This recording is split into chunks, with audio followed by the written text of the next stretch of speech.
నమస్తే, welcome to college TV. రాష్ట్రంలో చూసుకున్నట్లయితే గిరిజనులందరూ కూడా ఖచ్చితంగా వాళ్ళ పిల్లలు కూడా చక్కగా చదువుకొని మంచి పట్టణం వైపు కూడా వెళ్ళి వాళ్ళు చదువుకొని కూడా వాళ్ళకి ఉన్నత స్థాయిలో కూడా ఉండాలని చెప్పి కూడా ప్రతి ఒక్క తల్లిదండ్రులు కూడా ఆశిస్తున్నటువంటి పరిస్థితి కూడా ఉంది. అయితే రీసెంట్గా ఉన్న హైదరాబాద్ పబ్లిక్ స్కూల్ కావచ్చు, మన రాష్ట్రంలో ఉన్న బేగంపేట్ రామంతపూర్లోని ఈ పబ్లిక్ స్కూల్లో కూడా విద్యార్థులందరినీ కూడా భయభ్రాంతికి గురి చేసి వాళ్ళ తల్లిదండ్రులందరినీ కూడా భయభ్రాంతికి గురి చేస్తున్న పరిస్థితి కూడా ఉంది. అయితే ఈ విషయం పైన బట్టు వెంకన్న కూడా ఒక పత్రికా ప్రకటన అయితే ఇవ్వడం చూస్తున్నాను. అయితే పత్రికా ప్రకటనలో కూడా హైదరాబాద్ పబ్లిక్ స్కూల్ రామంతపూర్ బేగంపేటలో ఉన్న కొనసాగుతున్న ప్రైవేట్ ఏజెన్సీని వెంటనే తొలగించి ప్రభుత్వ పరిధిలో నడిపించడం గురించి మరియు వారి హాస్టల్లో ఉన్న నిర్లక్ష్యంపై కూడా పత్రికల్లో వచ్చిన వారి కథనాలపై విచారణ జరిపించి తగు న్యాయం చేయాలని చెప్పి కూడా ఆ స్కూల్స్కి శాశ్వత హాస్టల్స్ను కూడా నిర్మించాలని చెప్పి కూడా బట్టు వెంకన్న కూడా కోరడం జరుగుతుంది. అయితే ఆ విషయంపై కూడా ఎంతవరకు వాస్తవం ఉంది, లేకపోతే వీళ్ళు ఇది అన్నిటిపైన ఎందుకు పోరాటం చేస్తున్నారనే దానిపై కూడా మనం మాట్లాడే ప్రయత్నం అయితే చేద్దాం. నమస్తే అన్న. నమస్తే అన్న, ఎట్లున్నారు? Thank you. మీ కాలేజీ టీవీకి నేను రావడము, మీరు మా పిల్లల మా గిరిజన బిడ్డల యొక్క గోడును మీరు సమాజానికి తెలియపరిచే ప్రయత్నం చేయడము నిజంగా మా గిరిజన సమాజం తరపున కాలేజీ టీవీకి ప్రత్యేక కృతజ్ఞతలు, ధన్యవాదాలు తెలియజేస్తా ఉన్నాను.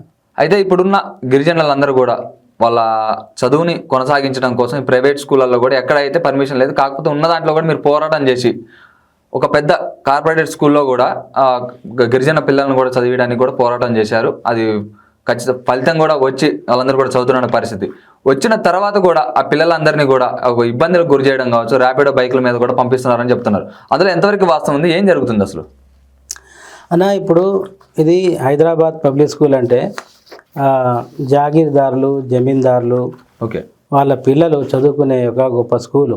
మంత్రుల పిల్లలు, ఎమ్మెల్యేల పిల్లలు చదువుకునే గొప్ప స్కూల్ ఇది. ఇందులో ఇట్లాంటి స్కూల్లో ఆనాటి నుంచి అంటే ఉమ్మడి ఆంధ్రప్రదేశ్ ఉన్నప్పటి నుండి అప్పుడు 66 సీట్లు ఈ గిరిజన బిడ్డలకు ఇచ్చేవారు. అయితే తెలంగాణ సపరేట్ అయిన తర్వాత ఆ 66 సీట్లకు వీళ్ళు 20 సీట్లు చేయడం జరిగింది. ఈ 20 సీట్లకు మరి అప్పట్లో హాస్టళ్ళు ఉండేవి. ఇక్కడ హైదరాబాద్ పబ్లిక్ స్కూల్ రామంతపూర్లో ఒక హాస్టలు, హైదరాబాద్ పబ్లిక్ స్కూల్ బేగంపేటలో ఇంకొక హాస్టలు. అయితే ఈ వచ్చే పిల్లలందరూ ఒక 20x12 అంటే 12 సంవత్సరాలు చదువుకుంటారు వాళ్ళు. అంటే 274 సీట్లు వాళ్ళకు ఉంటాయి. అయితే వాళ్ళు ఏం చేసేవాళ్ళు అంటే ఈ 274 మంది కూడా గతంలో అక్కడ బేగంపేట హాస్టల్లో, రామంతపూర్ హాస్టల్లో వాళ్ళు ఉండేవాళ్ళు. అది ఏమైంది, రాను రాను ఆ హాస్టల్ వ్యవస్థను తీసేసారు. తీసిన తర్వాత మరి తెలంగాణ రాష్ట్రంలో 20 సీట్లు వచ్చిన ఈ బిడ్డలు ఎవరైతే ఉన్నారో 274 మంది గిరిజన బిడ్డలు ఎవరైతే ఉన్నారో ఆ గిరిజన బిడ్డలు వాళ్ళు ఎక్కడ ఉండాలా అనేది ఒక అయోమయ స్థితిలో, గందరగోళంలో వాళ్ళు ఒక డైలమాలో పడిపోయారు. అప్పుడు కొంతమంది పేరెంట్స్ ఏం చేశారు, అరే ఇంత ఒక విలువైన సీటు మనకు ఉచితంగా బిలో ప్రావిటీ కింద రావడం ఇది అదృష్టం. ఇది మరి ఇది క్వాలిటీ ఎడ్యుకేషన్ని మరి వదులుకుంటే బాగుండదు అని వాళ్ళు ఏం చేసేవాళ్ళు, కొంతమంది చదువుకున్న పేరెంట్స్ వాళ్ళు ప్రైవేట్ హాస్టల్లో ఈ పిల్లల్ని పెట్టారు. ఆ ప్రైవేట్ హాస్టల్ వాళ్ళు ఏం చేశారు అంటే ఒక పిల్లోడికి 10,000 రూపాయలు ఫీజు దోపిడీ చేశారు. అంటే సంవత్సరానికి నెలకు 10,000, అంటే 5,000 రూపాయల హాస్టల్ ఫీజు, 1,000 రూపాయలు బట్టలు ఉతకడము, 1,500 రూపాయలు ట్యూషన్ ఫీజు, ఈ విధంగా నెలకు 10,000 రూపాయలు వాళ్ళు దోపిడీ చేశారు. అంటే 10,000 x 12 అంటే 1,20,000 రూపాయలు దోపిడీ చేశారు వాళ్ళు. 1,20,000 దోపిడీ చేస్తే ఆ 1,20,000 పెట్టుకుంటే వాని ఊర్లోనే చదివించుకుంటాడు కదా. ఇక్కడ హైదరాబాద్ పట్టణంలో వచ్చి బాధపడే అవసరం ఏముంది? ఇంకా కొంతమంది పేరెంట్స్ ఇదంతా నాకెందుకు, ఆ పిల్లలు కొంతమంది రోడ్డు దాటుతుంటే యాక్సిడెంట్లు అయినాయి, తల్లిదండ్రులకు యాక్సిడెంట్లు అయినాయి. ఒక పాపకైతే ఏకంగా ప్రైవేట్ యాజమాన్యం నడిపించేవాడే రేప్ చేసిండు ఒక అమ్మాయికి. అలాంటి సిచ్యువేషన్లు కూడా అయినాయి గతంలో. అయితే ఇవన్నీ జరిగిన కారణాలతో చాలామంది ఇదంతా మనకు వద్దు అని చెప్పేసి వాళ్ళు చాలామంది డ్రాప్ అవుట్ అయిపోయారు.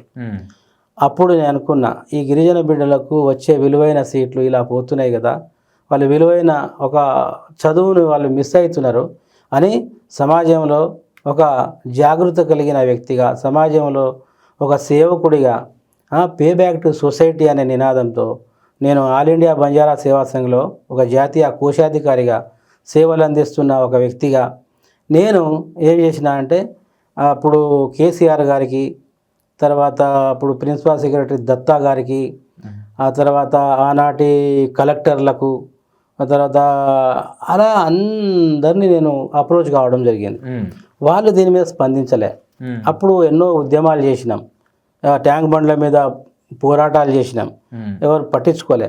తర్వాత కాలంలో నేను మళ్ళా గౌరవ ముఖ్యమంత్రి గారు కాంగ్రెస్ పరిపాలన వచ్చింది, వారికి ఈ ప్రజావాణిలో ఇస్తే సమస్యలు పరిష్కారం అయితే అని అన్నప్పుడు నేను లైన్లో నిలబడి TV9 దగ్గర నా లైన్ వచ్చింది. పొద్దున్నే 3 గంటలకు లేచిపోయినా, ఆడ నుంచి నడుచుకుంటా 11 గంటలకు చేరుకొని ప్రజావాణిలో ఇస్తే అక్కడ కూడా ఈ సమస్యకు పరిష్కారం లభించలేదు. ఏమన్నారు మరి అధికారులు, ఎలా స్పందించారు? అప్పుడు ఏమన్నారు అంటే, మేము తప్పకుండా అండి చూస్తాము, అక్కడ పిల్లలకు హాస్టల్ అవసరమే, దాన్ని మేము చేస్తాము అని అన్నారు. ఆనాడు మాకు గిరిజన మంత్రిగా సత్యవతి రాఠోడ్ గారు ఉండే అక్కగారు, వారికి చెప్పినాము, వారు కూడా చేస్తామని అన్నారు. వారు పెద్ద పట్టించుకుంటే ఇదన్నీ మాటల వరకే పరిమితం అవుతుందా, చేతల్లో కూడా ఏమైనా చూపించారు?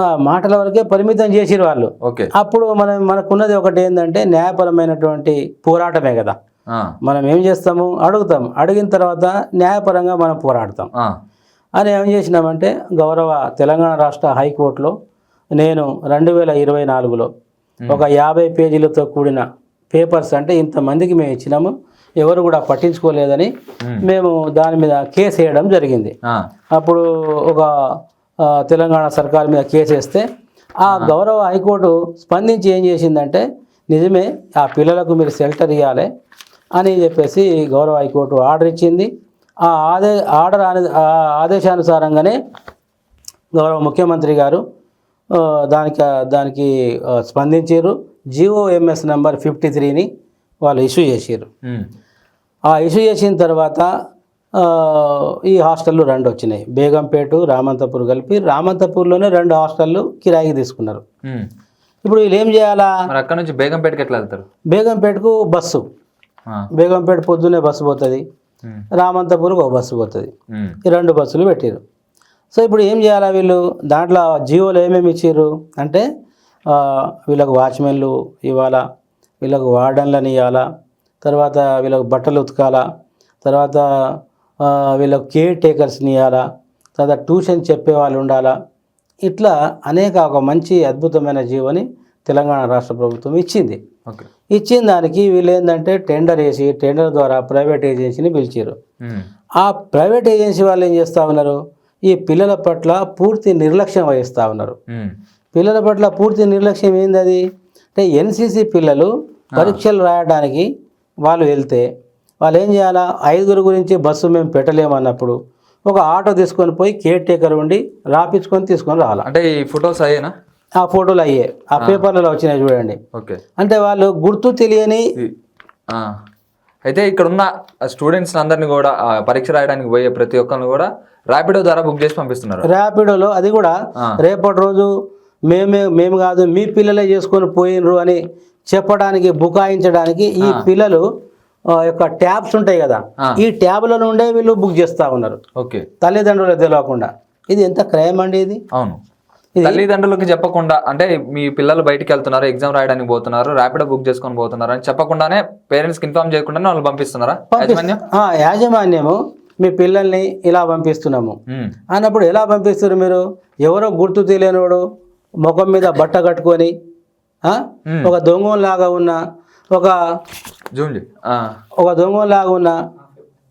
ఒక వ్యక్తితో ఒక 10th క్లాస్ పిల్లల్ని వెనుక బైక్ల మీద ఎట్లా పంపిస్తారు? అంటే అది జరగరాని సమస్య ఏదైనా జరిగితే అప్పుడు దాని యొక్క పరిస్థితి ఏంటి? ఆ తల్లిదండ్రులు జరిగే అన్యాయాన్ని మీరు పూడ్చగలరా? అంటే ఇక్కడ ఉన్న స్టూడెంట్ని కూడా వాళ్ళు ర్యాపిడో బుక్ చేసి, ర్యాపిడో ద్వారా వాళ్ళ ట్యాబ్ నుంచి వాళ్ళు బుక్ చేయించి, వాళ్ళే డబ్బులు ఇచ్చి పేరెంట్స్కి చెప్పకుండా వాళ్ళని ఒక ముసుగు కట్టుకొని, తర్వాత ఏమన్నా అయితే వాళ్ళ పేరెంట్స్ అందరూ కూడా భయభ్రాంతికి గురయ్యే అవకాశం కూడా ఉంది. పేరెంట్స్కి చెప్పకుండా ఇట్లా పంపించడం కూడా ఒక క్రైమే. ఇక్కడ ఒక ఆ చిన్నపిల్లను కూడా అక్కడ బస్ స్టాండ్లో వదిలిపెట్టి ఎంతమంది వచ్చారు ఏంది అని చూసుకోకుండా, తీరా మళ్ళీ అక్కడికి పోయాక చూసుకుంటే ఈ పిల్ల బస్ స్టాండ్లో ఎదురు చూస్తుంది చిన్నపిల్ల. తర్వాత ఏమైనా జరిగితే వాళ్ళ పేరెంట్స్కి ఎవరు సమాధానం చెప్పాలా? ప్రభుత్వం ఏమైనా సమాధానం చెప్తుంది? అంటే ఇవన్నీ ఎవరు క్యాప్చర్ చేశారు, ఎవరు తీశారు? ఇవన్నీ కూడా అక్కడ ఎవరైతే పేరెంట్స్ ఉన్నారో, ఎవరైతే తీసుకున్నారో ఆ పిల్లలే ఫోటోలు తీసి పంపించారు. అది పేపర్లోకి వచ్చింది ఆటోమేటిక్గా. మేము హాస్టల్ వాళ్ళకి అడిగినాం, ఏమ్మా ఈ పిల్లల్ని ఎట్లా పంపించారు అంటే, సార్ మేము ర్యాపిడో పంపించినాము. ర్యాపిడో పంపిస్తే ఎలా పంపించారు? ఇది ఆటో ర్యాపిడో పంపించిరా, బైక్ ర్యాపిడో పంపించిరా అని అడిగినప్పుడు బైక్లో పంపించినాం సార్. అరే బైక్లో అంటే ఎవరో ఏందో ఒక ఫోటో పంపియమ్మా చూస్తా అని నేనే చెప్పినప్పుడు వాళ్ళు టక్కున నాకు ఫోటో పంపించారు. ఈ ఫోటోలన్నీ నేను పేపర్కి ప్లాస్ చేసిన. సో దీని మీద ఏమన్నా ప్రభుత్వం స్పందించిందా, లేకపోతే ప్రభుత్వ అధికారులు ఏమైనా కలిసారా ఈ విషయం మీద? ఇప్పుడు దీని విషయంలో రేపు గౌరవ శిశు సంక్షేమ శాఖ మంత్రి గారికి, తర్వాత గౌరవ కలెక్టర్ గారికి, తర్వాత గౌరవ ప్రిన్సిపల్ సెక్రటరీ గారికి, గౌరవ ట్రైబల్ కమిషనర్ గారికి, తర్వాత గౌరవ బాలల హక్కుల పరిరక్షణ కమిషన్ గారికి మేము తప్పకుండా రేపు కలవబోతున్నాము. కలిసి మా డిమాండ్ ఒకటే, విషయం ఏంటంటే అక్కడ లోపాలు పూర్తిగా ఉన్నాయి. అక్కడ అంటే ఇది పూర్తిగా ప్రభుత్వ నిర్లక్ష్యం అనుకోవచ్చా? మరి ఏ విధంగా అంటే తల్లిదండ్రులు పంపిస్తున్నారు, చదువుకుంటారు అని చెప్పి తల్లిదండ్రులు అందరూ గిరిజల తాండాలో ఉండి వాళ్ళ భవిష్యత్తు ఎట్లాగో ఇక్కడే తాండాలోనే నిలిచిపోతుంది, మా పిల్లలన్నా అంత దూరం పోయి చదువుకుంటే మా జీవితాలు బాగుపడితే వాళ్ళకు ఒక జాబ్ వస్తుంది, ఆ జాబ్ వచ్చిన తర్వాత మమ్మల్ని మంచిగా చూసుకుంటారు అని చెప్పి వాళ్ళ సంతోషంతో వాళ్ళు పంపిస్తున్నారు. ఇక్కడికి వచ్చి చూస్తే అదే పిల్లలు అదే గిరిజన హాస్టల్లో వంట వండడం కావచ్చు, బట్టలు ఉతకడం కావచ్చు, లేకపోతే బాత్రూమ్లు కడగడం, ఇవన్నీ చేస్తున్నప్పుడు అదే పిల్లలు మా ఇంటికాడ ఉంటేనే ఇంకా సంతోషంగా మేమే పనులు చేసి పెట్టుకుంటాం కదా అని చెప్పి తల్లిదండ్రులు కూడా అనిపించవచ్చు కదా. మరి ప్రత్యేకంగా ఇక్కడ పంపిస్తుంటే అది ప్రభుత్వ నిర్లక్ష్యం అనుకోవచ్చా? తల్లిదండ్రులు అక్కడ మంచిగుంటారు, ఆ పిల్లలు మంచిగుంటారు అని చెప్పి పంపించడంలో వాళ్ళు కూడా ప్రధాన పాత్ర పోషిస్తున్నారు కదా, ఎట్లా చూసుకోవచ్చు మరి దీన్ని? ఇది ఖచ్చితంగా ప్రభుత్వం నిర్లక్ష్యమే. ఇది ప్రభుత్వం అంటే గౌరవ ముఖ్యమంత్రి గారి దృష్టి దాకా చిన్న చిన్న విషయాలు పోవు. ఇక్కడ అధికార యంత్రాంగం చేస్తున్న తప్పిదాలి. అధికార యంత్రాంగం ఎవరు అంటే డిటిడిఓ గారు. డిటిడిఓ గారు ఏం చేయాలా? ఏదైతే జిల్లాలో DTDO district tribal development officer జిల్లాలో ఉన్న హాస్టళ్లను వీరు పరిరక్షణ చేయాలి. అయితే మరి మేము వాళ్ళకి అడిగినాం, సార్ మరి ఇలా జరుగుతూ ఉన్నది, మరి మీరు దీన్ని వాళ్ళకి చెప్పాలా అంటే, ఏమే ప్రతి చిన్న చిన్న విషయానికి నేను ఒక జిల్లా ఆఫీసర్ని నాకే చెప్తారా మీరు అంటే పట్టించుకోడంట? అంటే మాకు సంబంధం లేదు, చిన్న చిన్న దాన్ని పట్టించుకోను నేను, ఏదంటే పెద్దదానికే నేను పట్టించుకుంటా. ఏం పెద్దది? ఇప్పుడు ర్యాపిడో ఇప్పించి మీరు పంపించారు, అక్కడ ఏమైనా జరుగుతుంది అక్కడ పిల్లలకు, జరిగిన తర్వాత మీరేంది పట్టించుకునేది? అంటే సమస్య జరిగిన తర్వాత వచ్చి పట్టించుకుంటాడా, లేకపోతే సమస్య జరగముందు జరిగితే ఏం కాదు మాకు, అట్లాంటి చాలా అవుతుంటాయండి. ఇది ఒక పెద్ద హాస్టల్ వ్యవస్థ ఇది అన్నప్పుడు మీరు ప్రతిదానికి మాకు చెప్పవద్దు మీరు అని వారు నిర్లక్ష్యంగా సమాధానం చెప్తున్నారు. ఏదైతే ఒక లక్ష్యంతో పనిచేస్తున్న ఒక అధికారి లక్ష్యం ఏంటి? ఈ పిల్లలు గిరిజన బడుగు బలహీన వర్గాల బిడ్డలు చదువుకోవాలా అనే లక్ష్యంతో రాష్ట్ర ప్రభుత్వమే ఈ పిల్లల సంక్షేమం గురించి అక్కడ ట్యాక్సుల రూపంలో ప్రజల దగ్గర నుంచి వచ్చే సొమ్ముతో అక్కడ వాళ్ళకు అప్పచెప్పినప్పుడు వాళ్ళు ఒక లక్ష్యంగా పనిచేయాలి, కానీ ఆ లక్ష్యం లేనప్పుడు నిర్లక్ష్యంగా వాళ్ళు పనిచేస్తూ ఉన్నారు. ఇప్పుడు ఎంత పొరపాటు ఇది! ఇవన్నీ విషయాలు మేము వారికి చెప్తే గౌరవ డిటిడిఓ గారు దీని పట్ల స్పందించలేదు. తర్వాత అందుగురించే నేను చెప్పేది ఏంటంటే, ఇది చిన్నగా ఉన్నప్పుడు దీన్ని ఆయా అధికారులకు మనం ఇస్తే ఈ యొక్క సమస్య పరిష్కారం అవుతుంది.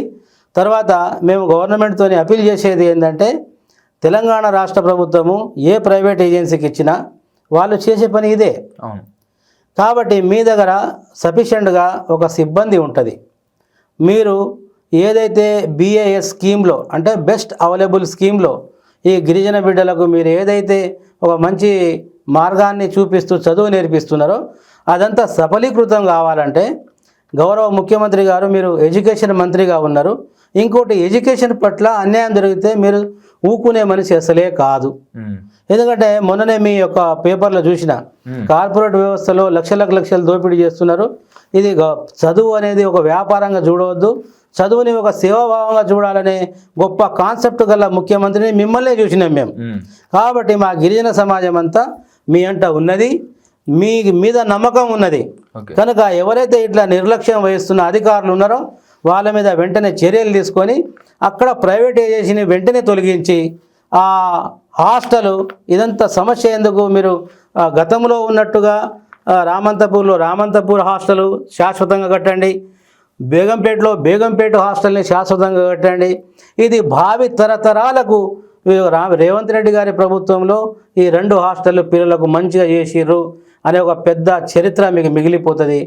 ఆ హాస్టల్ భవనాలు పూర్తి అయ్యేంత వరకు మీరు ప్రైవేట్ ఏజెన్సీలను వెంటనే తొలగించి మీరు వెంటనే అక్కడ మీ ఆధీనంలోనే మీ సిబ్బందితోనే మీ ప్రభుత్వమే ఆ హాస్టళ్లను నడిపించాలని నేను కాలోజీ టీవీ ద్వారా ముఖ్యమంత్రి గారికి నేను విజ్ఞప్తి చేస్తున్నా. అయితే మీరు ఈ సమస్య గురించి కూడా గిరిజనులకు సంబంధించిన వాళ్ళందరి గురించి కూడా ఒక ఫోరం అయితే ఏర్పాటు చేద్దాం అనుకుంటున్నారు. అసలు ఆ ఫోరం వల్ల ఎలాంటి ఉపయోగాలు ఉండబోతున్నాయి? ఒకవేళ అది ఖచ్చితంగా ఇప్పుడు వచ్చి కొంతమంది ఫోరంలు పెట్టి పోతున్నారు తర్వాత దాన్ని పట్టించుకోకుండా అయిపోతారు. మీరు ఎంత గట్టిగా ఉండబోతున్నారు? ఎలా ఉండబోతుంది? మేము ఖచ్చితంగా ఏమంటే ఇవాళ మేము చేసిన ఏదైతే ఉద్యమం ఉందో ఒంటరిగా వెళ్ళి ప్రభుత్వాన్ని ప్రశ్నించి ప్రభుత్వం దగ్గర ఒక జీవోను ఇష్యూ చేయించి ఇవాళ తెలంగాణలో ఉన్న లక్షలాది మంది బిడ్డలకు చదువుల వైపు నడిపించగలిగినాం. ఇవాళ ఆ ధైర్యంతోనే ఆ నమ్మకంతోనే ఈ పేరెంట్స్ అందరూ కూడా తెలంగాణ రాష్ట్రంలో ఉన్న పేరెంట్స్ అందరూ కూడా వాళ్ళే స్వయంగా నాకు ఫోన్ చేసి అన్న మీరు ఈ ఎస్సీ ఎస్టీ బిడ్డల జీవితాల్లో వెలుగు నింపడానికి ఏదో ఒక మార్గాన్ని మీరు సూచించండి, ముందు నడవండి, మీతో పాటు మేమందరం ఉంటాము అని వాళ్ళు నాకు సూచనలు సలహాలు చేసిర్రు కనుక దీన్ని త్వరలోనే మేము రాష్ట్ర వ్యాప్తంగా ఎస్సీ ఎస్టీ స్టూడెంట్స్ పేరెంట్స్ ఫోరంగా ఏర్పాటు చేసి ప్రతి జిల్లాకు అధ్యక్షుల్ని పెట్టి దీని మీద అంటే మాకు ఏ పార్టీలతో సంబంధం లేదు, ఏ పార్టీలు మాకు దగ్గర కావు, ఏ పార్టీలు మాకు దూరం కావు, అన్ని పార్టీలు దగ్గరే. ఎవరైతే మన బిడ్డలకు సహాయం చేసే పార్టీలన్నీ మాకు దగ్గరగా అట్లా చూస్తూ మేము ఈ పిల్లల జీవితాల్లో వెలుగు రావడానికి అంటే దీంట్లో ఏమన్నా ఆశించి చేస్తున్నారా? లేకపోతే పిల్లగాళ్ళకి అంటే స్టూడెంట్స్ అందరికి బాలబాలికలందరికీ కూడా న్యాయం జరుగుతుందని చేస్తున్నారా? ఎట్లా? తల్లిదండ్రులు మీ వెంట ఉన్నారు అంటున్నారు, లాస్ట్కి వచ్చేసరికి ఒక తల్లిదండ్రులు మీ వెంట లేకపోతే మీరు ఏం చేద్దాం అనుకుంటున్నారు? తల్లిదండ్రులు డెఫినెట్ ఉంటారు. ఎందుకంటే ఇది నా ఒక్కని ఉద్యమం అయితే నా వెంట ఎవరు ఉండరు. ఇది నా ఒక్కనిది అయితే నా వెంట ఎవరు ఉండరు. ఇది 10 మంది ఉద్యమం. ఇది పిల్లలందరికీ అవసరమైన ఉద్యమం. ఇది ఏ పిల్లోడికైనా చదువు అవసరం కాబట్టి కేంద్ర ప్రభుత్వము ఈ గిరిజన హరిజన బడుగు బలహీన వర్గాల బిడ్డలకు 25% కార్పొరేట్ స్కూళ్ళల్లో ఫ్రీ సీట్లు ఇవ్వాలని జీవోలు ఉన్నాయి. మరి ఆ జీవోలను ఇవాళ తుంగలో తొక్కే పరిస్థితి ఉన్నది కనుక అట్లాంటి జీవోలను ప్రతి ఒక్క కార్పొరేట్ స్కూళ్ళల్లో ప్రతి జిల్లాకు ఇన్ని సీట్లు కేటాయించి ఆ బిడ్డలకు చదువు నేర్పిస్తే ఆ గరీబ్ బిడ్డలు కూడా చదువుకుంటారు. ఇవాళ చదువు అనేది చాలా కాంపిటీషన్ అయిపోయింది. ఇవాళ చదువు ఒక గవర్నమెంట్ స్కూళ్ళు అంగన్వాడీ స్కూళ్ళల్లో వాళ్ళు తెలుగు మీడియం నేర్పిస్తూ ఉన్నారు. ఇప్పుడు ప్రైవేట్ వ్యవస్థ వచ్చేసరికి అది ఇంగ్లీష్ మీడియంగా మారుతూ ఉన్నది. ఆ విద్యార్థి చదువుకొని రాష్ట్రాలు దేశాలు ప్రపంచాల వైపు చూడాలంటే అక్కడ మన తెలుగుని తక్కువ చేసి చూడడం కాదు. ఇది తెలుగు అనేది మన మాతృభాష, తెలుగు అనేది మన మాతృత్వం. అయితే అది మనకు ఉంటూనే తెలుగు మన తల్లిలాగా గౌరవిస్తూనే ఆ బిడ్డలకు హిందీ రావాలా, ఇంగ్లీష్ రావాలా, అవన్నీ భాషలు వస్తే వాళ్ళు ఖండాంతరాలు దాటి ఈ దేశానికి సేవ చేసే గొప్ప పౌరులుగా ఎదుగుతారు. ఆ లక్ష్యంతోనే మేము ఈ రానున్న కాలంలో అందరికీ బాగు జరగాల, అందరూ పిల్లలు భవిష్యత్తులో బాగుపడాలా, కార్పొరేట్ వ్యవస్థల్లో ప్రతి కార్పొరేట్ స్కూళ్ళల్లో ఈ గిరిజన హరిజన బిడ్డలకు కొన్ని ఉచిత సీట్లు రావాలా.